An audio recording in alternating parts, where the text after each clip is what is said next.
It took all my self-control not to yell at her. I hoped it wouldn't come to that, but she just wouldn't stop. It had been 3 months since she first brought it up. I blew her off then, and for the next 9 attempts she made. My wife Emma tried to talk me into sleeping with her sister Arnett.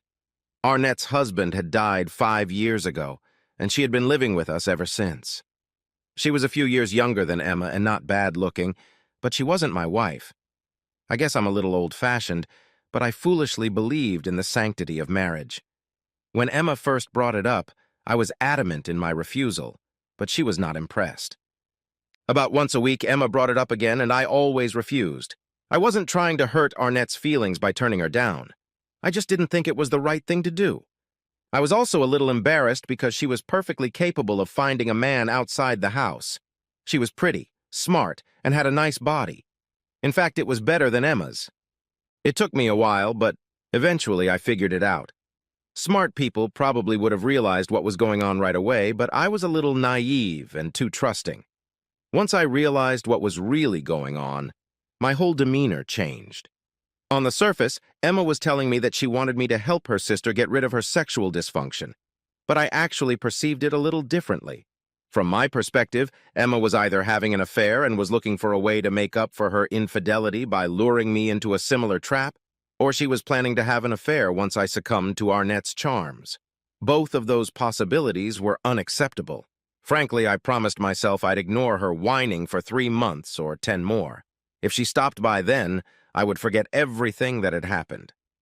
Our son Rob joined the Navy 3 years ago, and we've only been able to see him occasionally. Bethany, our daughter, got married and moved to Cleveland. We never got to see her. I think with the children gone, our marriage became boring. I'm sure to some extent it was my fault. Ever since we got married, I've been working the same job. I worked the night shift, midnight to 8, at the Acme Market warehouse on the outskirts of town. Over the years, I worked my way up to the position of supervisor. Not many employees wanted to work that shift, but I loved it. When I got home, I usually slept until late in the evening. Emma had the whole day left to do whatever she wanted to do. I never checked up on her because I didn't think it was necessary. If Emma was having an affair, I had no way of knowing about it. I'm sure other men would have come up with all sorts of elaborate ways to prove her infidelity, but whenever I tried to think of something, I failed. Even though Emma hadn't done anything yet, I no longer felt I could trust her. Her insistence that I sleep with Arnett was the only proof I needed. I began to ponder the possible alternatives. If I left, and I was going to, where would I go? What would I do? How would I support myself? How much money would I have enough for? How much money could I raise before I left? Would I leave anything to Emma? Should I get a divorce or just walk away? Would I be legally responsible for Emma's maintenance? A computer would have given me access to the answers I needed, but I didn't have one. The limit of my technical skills was learning how to use a cell phone and an ATM. Okay, I'll do it. Emma didn't answer anything right away. She seemed shocked by my answer. I could tell she didn't expect it, however, she was smiling. I will spend Saturday night with her. I'll do whatever she wants, as long as it's not too kinky. Oh, thank you, John. You don't know how grateful I am to you. She stammered a little. I mean Arnett, of course. She seemed to blush at her reservation. Is this a one-off, or are you both expecting some sort of encore?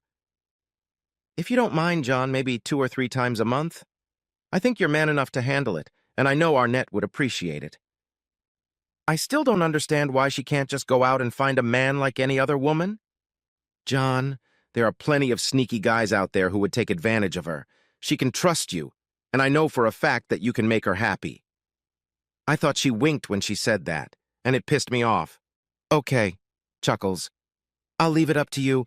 You have to let her know and get everything ready. I don't want to do this in our bedroom. Other than that, I don't care. Do you want me to wear a condom? No, I don't think that's going to be necessary. So Saturday night came, and I have to say, Arnett was much better in bed than Emma. While I wasn't proud of what I was doing, I was definitely enjoying myself. I know Arnett did too. Emma was just seething with pleasure. She seemed to be more pleased with the whole situation than Arnett and I were. This pretty much convinced me that I was right about her affair or potential affair. Monday morning I got up awake. Emma threw me an odd look as I left the house. It was unusual considering the shift I was working.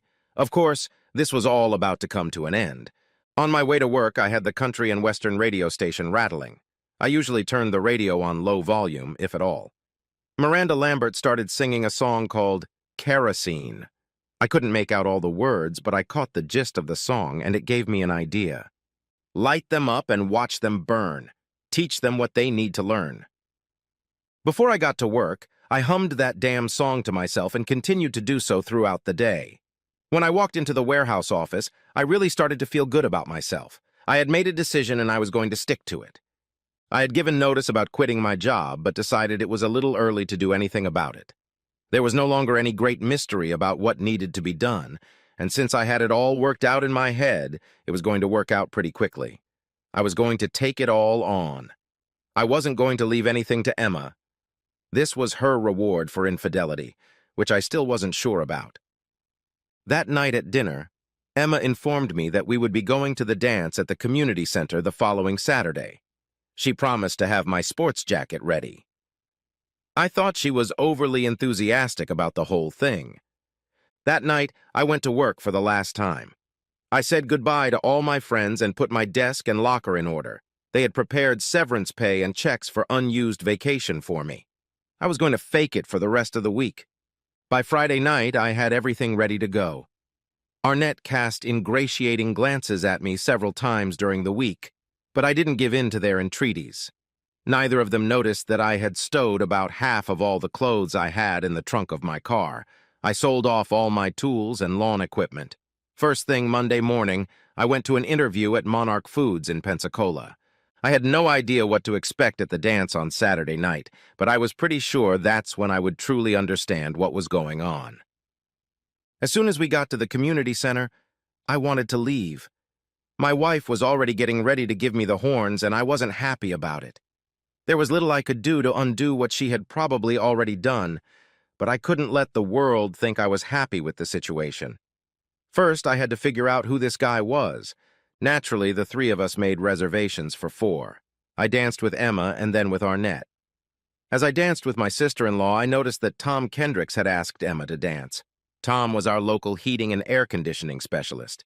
He owned his own business and serviced most of the people in our neighborhood. His wife passed away about 2 years ago. When we got back to the table, Tom and Emma were already there. "John, you know Tom. I invited him to join us since he's all alone tonight. It's all right, isn't it?" It was all I could do not to punch him right in the face, but I didn't. I forced out a smile, nodding slightly. For the next hour or so, the 4 of us had a nice time at the table and on the dance floor. I had no problem seeing where this was going, and I didn't like it one bit. On my way to the men's room, I made a slight detour and exited through the side fire exit. It was a good time for a smoke break. Smoking used to be commonplace in public places and other public buildings, but not anymore. Just outside the door were a few other guys using tobacco products. We exchanged a few pleasantries, and I walked out to the side parking lot. I needed some alone time to think and decide what I was going to do. After about an hour, I expected Emma to announce that she and Tom were going to leave together. Since I had committed the first sin by sleeping with Arnett, there was no way I could object to her leaving with him. I was trapped unless I resorted to a direct assault, which I didn't want to do. As I crossed the parking lot, I noticed the hood of my car was open. It was weird. My first thought was that someone had stolen the battery from my car. Instead of rushing over to him, I watched from the shadows and slowly got closer. Whoever it was tried to silently close the hood. In the silence of the night, that was pretty hard to do. I watched as he reached the corner of the parking lot and got into Kendrick's car. What the hell was that? I stood still until the cigarette butt I held in my hand burned my fingers. He didn't seem to have taken anything with him, so what was he doing? I pulled my mini flashlight out of the glove compartment and opened the hood. I'd never seen anything like this before. It was 2 checkers, or something I mistook for dynamite, and something else wrapped in a lot of duct tape. It was right on the engine, and there were 2 wires coming out of it. One wire was connected to the spark plug wire with an alligator clip, and the other wire was just connected to the engine as a ground. Pretty darn simple. Nothing could go wrong. I disconnected the alligator clips and connected the spark plug.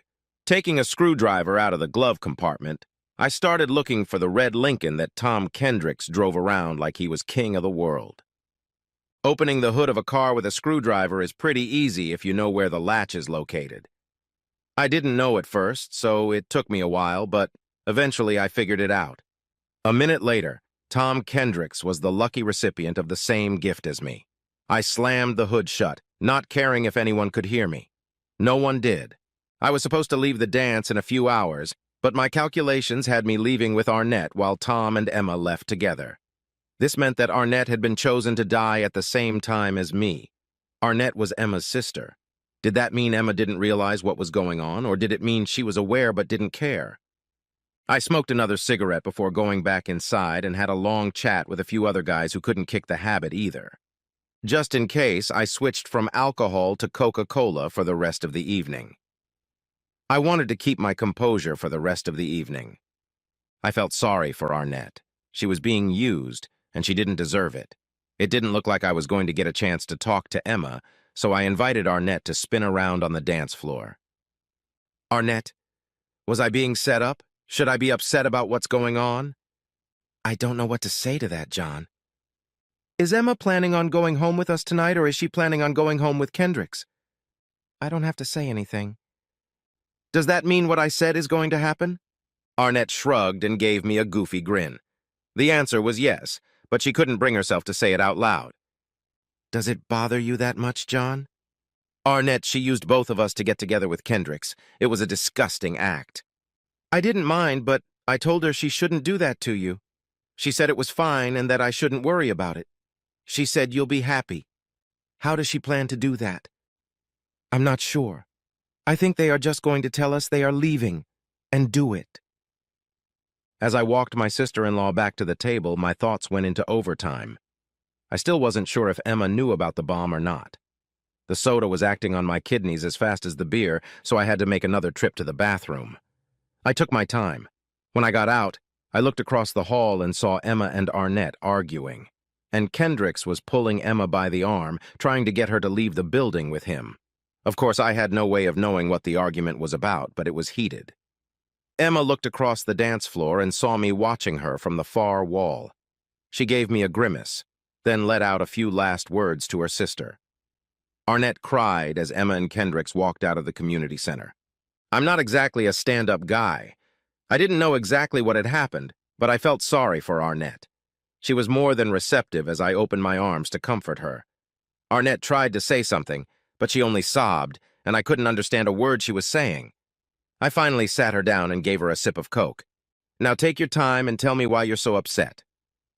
John, when you got up to go to the bathroom, Emma and Kendrick started to leave.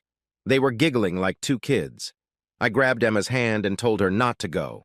I said that you were concerned that she might do that and that you didn't like it. She laughed at me and said it was too late. The more I argued with her, the angrier she got.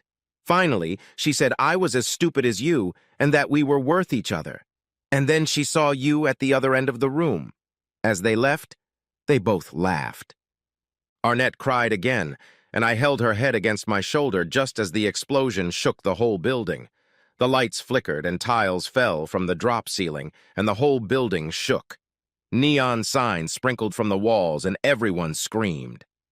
I had to grin to myself because I was the only one who knew what had just happened.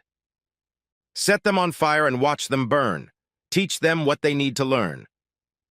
Now I understood what Miranda was singing about.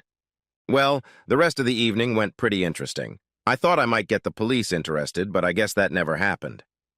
Before the end of the evening, the police had an extensive interview with one of Kendrick's employees who had been seen driving through the parking lot earlier. They got a confession of sorts from him, but not quite what they were hoping for. Anyway, they weren't interested in me anymore. I drove Arnett home and made coffee. She couldn't sleep after everything that had happened.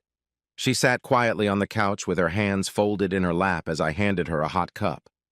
Her eyes were red from crying, but I wasn't sure what she was crying about. She took a sip and stopped talking because the drink was too hot. John, thank you for taking care of me tonight. I really appreciate what you did. I'm sorry about Emma. I'm really sorry. What she did was wrong, but she didn't deserve to die. The poor woman had no idea how close she came to being the victim of it all. She was deceived just as I was.